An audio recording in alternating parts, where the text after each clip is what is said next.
when I was introduced to the world of AAU, I didn't even know that anything like that existed for kids. So the first tournament I went to, I was wild.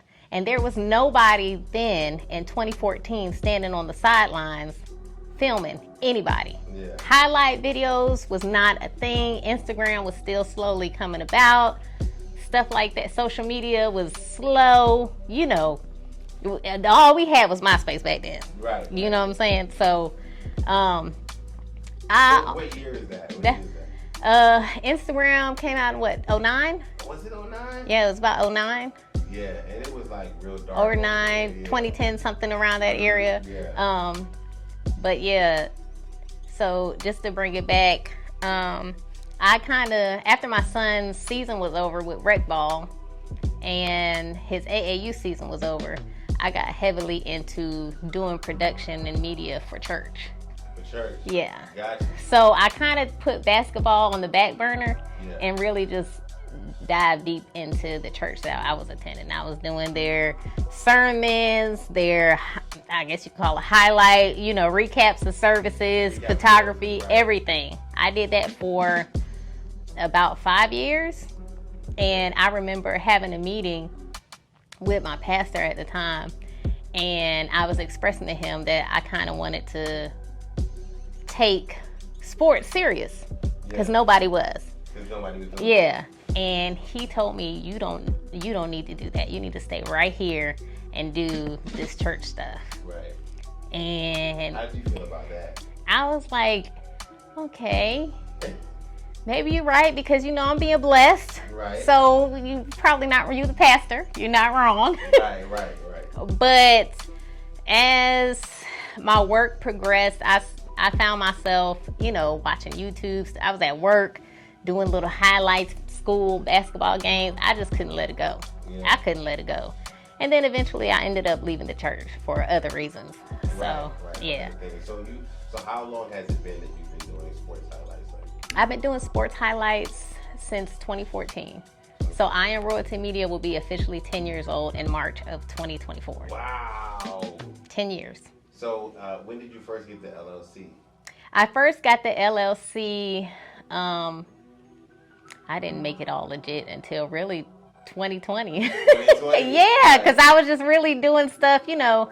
I didn't really take it seriously. Like, I Am Royalty has always been my thing. Initially, it was supposed to be a clothing line.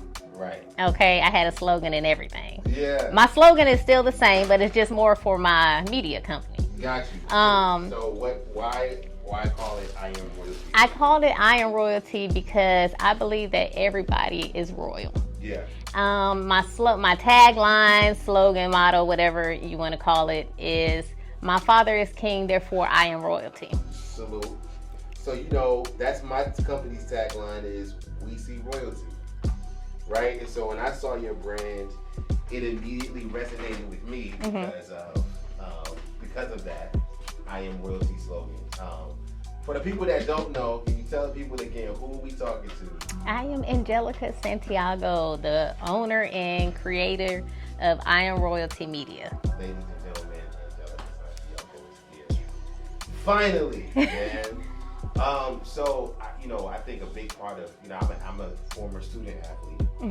And if you showed up in the paper back in 2002, 2003, if you could get a paper clipping. Oh man, you was the man. They don't do, you know what? They don't really do that a lot nowadays. In Texas, they would do it a lot. I was thankful enough, like the first AAU organization that my son was connected to, they actually brought me in immediately after seeing a few clips and this and that. So I ended up doing the 4th grade, 5th grade, and 6th graders. And fundraising, we were all in the paper, all traveling up and down the Texas highways and all that good stuff. Man, so you were early on doing radio, right? And how did you end up, like, who were some of the early people you worked with? Like, I know there was a lot of people like you that were prominent here. Big G, Yeah. Bill Black, formerly Big Sexy. Right. They were called the Crunk Brothers. If you don't know, they were the Crunk Brothers back in the day. DJ Prince Ice, he's a really good friend of mine. I've known him for decades. He's a really good guy. Yeah. Venom, she actually, D to the N-M. yeah, she actually brought me in on a project that she was working on back in 2006, and together we helped create Venom's Vixens. Right. So I worked with her on that. Charlemagne, I got done a lot of work with him his earlier years while he was at the radio station.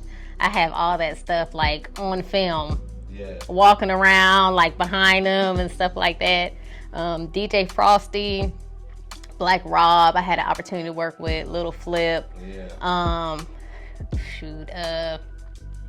I would say Jeezy, but that's kind of like over the air, yeah. Man, Jagged Edge. A little bit of a little bit of whoever was popping back then and coming through Columbia. So now you just, it's regular mom stuff and just building your craft and building your business up and building your brand. Yeah, once I couldn't be in nobody's strip club. I look with my oldest son. I'm not lying. My oldest son, he was at the radio station with us. He would be at the club office. Yeah. While the club was going on in the office. Right. I would be in the club Wednesday, Thursday, Friday, Saturday, and Sunday, and then Monday. Right. So it's just a bit much. Yeah. So I took a step back, and then I joined the military to get out of Columbia, and then it just kind of like, yeah.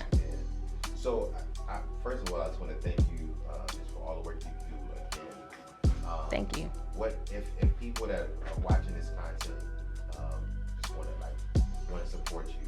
What do you want us to do? How can we help you? How can we support? What can we do to immediately do something that would be us supporting you? The one thing I want people to understand is that I don't do what I do for likes and to get paid off social media and stuff like that. Yeah.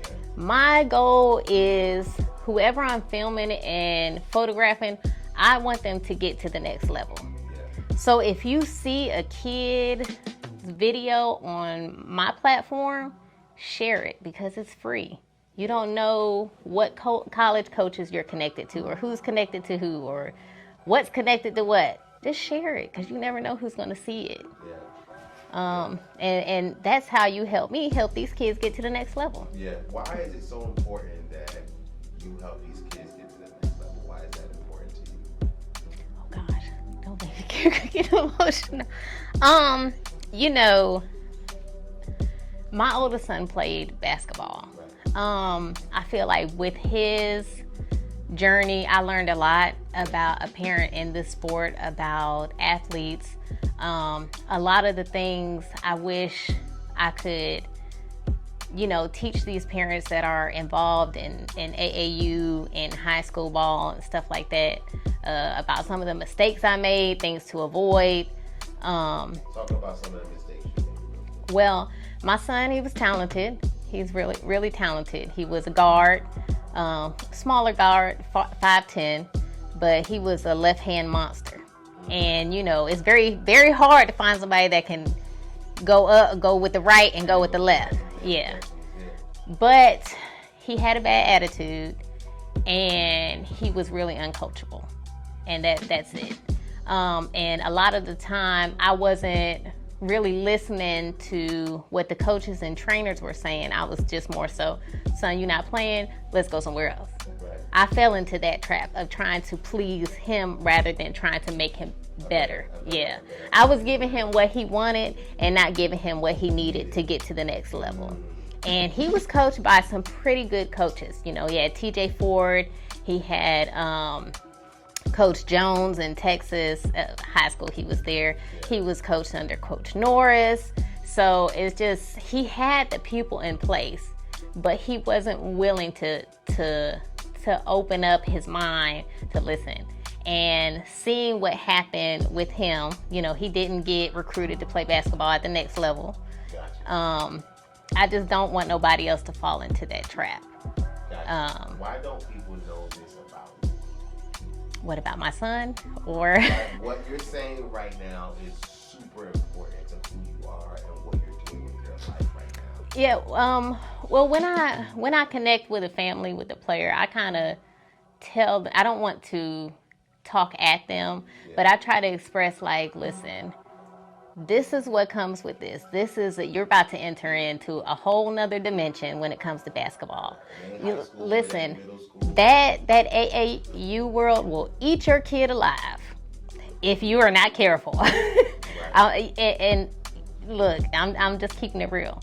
The parents, the coaches, the whole everything. I try to give the parents the do's and don'ts, you know.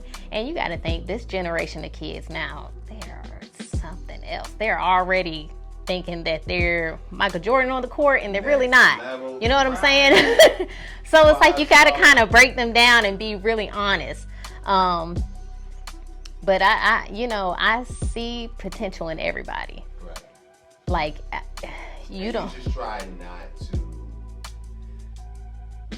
put your experience on everybody, just because you went through that with yourself. Yes. Doesn't mean that everybody's child is going to be like that. Yes. And even though, like, you would think that after my son's situation that I'd be like, you know what, that's it. I'm not filming no more because it didn't work out. Like, so, he's grown. He's out of school. He's college. I'm done. But no. Because I want, just because his, journey didn't pan out the way it was supposed to, doesn't mean I can assist in somebody else getting to the next level. But these kids become near and dear to my heart. It makes me really proud because it's, I'm still a mom. Yeah. So I have to remember that, separate mom from business. You know what I'm saying? Because when I go and I film these kids, I'm like, oh man, I'm so proud. Like, I get that feeling like, yes. Yeah, look at you. Yes, you made it. You're making it. You're going to the next level. Like, when I watched the draft, 2023, right? Yeah. I had 3 kids that I've had the pleasure of filming them in their younger years. Yeah. So when I seen them get drafted, I'm not gonna lie, I shed a tear because it's like, wow, I hope that I had some input on that, even if it wasn't great or whatever, or didn't have a huge impact. I know that in some way, shape, or form, boom. So what is your oldest son doing now? He is in college and he is in Texas. That's it. And working. He's work. And we're super proud of him. Yes, and I'm proud of him. Yes, I would love for him to go into the military or something else, but that he's not with all that. But he was very tough, 5'10". Yeah, he was a very tough guard. Yes, yeah. I have his, I was working on a movie for him, a documentary. Yeah. And I hated that, when it came to his later high school years, 11th and 12th grade, it kind of didn't pan out, his playing time and stuff like that. He had a lot of issues, attitude issues and things like that. Yeah. So I didn't really get to complete it, but one day I will. Yeah. I mean, and I'm big on just, capturing the reality, the real of life, especially when it comes to photography and film. Yeah. Following journeys, following stories, but it takes up a lot of your time. But when we don't talk about the fulfillment that we get from doing what we do, people don't understand why we do it. Right? Yeah. I gotta pay my bills, but regardless of whether I can pay my bills or not, with what I do, I still love what I do. There we go. And so I'm gonna do it anyway. There we go. Right? And so I just don't ever want anybody to take you for granted. It's very rare that you find people who you can tell when someone loves what they do. Right? Like some people, kids be running around the gym with their camera or holding somebody else's camera or whatever the case may be. But there's those of us that really love our craft, really love what we do. And and I just thank you for sharing this. And I'm pretty sure when this get out there, people don't know that story and don't know that about you.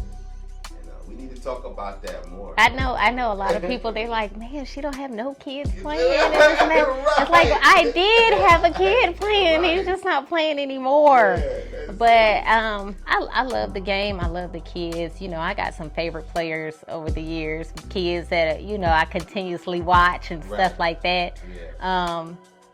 But you're right. When you do what we do, you have to love it. I love what I do.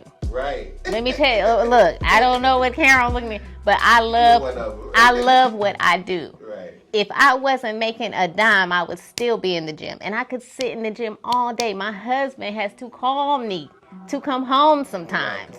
Yeah, like, why are you still in the gym? Yeah. I just love it. I love it, and I love to hear, you know, the parents and the kids like, thank you, this and that. Now, what's crazy is, over the past year, people have realized that I am a woman and not a man. A lot of people thought I was a man. A lot of kids thought I was a man. Yeah. So when they would DM me, they'd be like, hey, bruh, this and that. Excuse me, sir, this and that. And I'm like, okay, nobody knew who I was. Yeah. I would just be at these games, and nobody knew that was me. Yeah. They were still bruh this, bruh that, Mr., sir, everything. Yeah. And now that they finally know, they put the face with the name, they know I'm not a man anymore. Man, I don't know how I figured it out, but I figured it out. I don't know. Yeah, it's still some people that don't know that it's me, but I think more kids know now that it's me. Yeah. And then that also I'm a grown up and I'm not a kid. Because a lot of people thought I was a kid, a young teenage kid. Right. But no, I am definitely a grown woman with grown kids. Well, I definitely want to see some more content from you. As I know I'm going to see cool content, but we want to see you. Yes, thank you. We want to see you. You know, outside of the game and the love that you put into the sport, you know, we really just appreciate the who that you are. Thank you. You know what I'm saying? So much more than what you do. And usually when I have people come on the platform and I ask them, you know, who they are, you know, but I really be asking how you be. And you told us how you be, man. You love the game. Man, you had a son that was in it, man, and this is what you was doing, and you still love it. Yeah, and you know my path hasn't always been easy. Right. But I stuck to it. Yeah. I am a strong-minded woman, and sometimes that can intimidate the best of the best, especially in a male-dominated world. The sports media is a male-dominated field. Yeah. But I'm thankful to have come across men that have let me have a seat at the table. Yeah. You know, that recognize what I bring to the field. Man. And that's hard for a woman to do, to break them barriers down and to be respected. Yeah. Because you can be a woman in sports media and not have any respect. Come on now. Not have any respect. They just think you out there being a groupie. But you come on now. It happens. But I'm really just thankful for that. Yeah. I am, man. Because it's been a blessing. Yeah. It has. Thankful for you, man. And I'm glad to know now, you know, the why behind the what it is that you do. Thank you. Thank you for allowing me and my audience to enjoy that and be impacted by that. Thank you for having me. This was long overdue, by the way. It was long overdue. Long overdue, man. This is Darius Dior. This is Thinking of Media. Santiago, how are you? Salute everybody that's checking in on Thinking Kingdom Media on YouTube, on Instagram, on Facebook. We appreciate you. Salute to the family.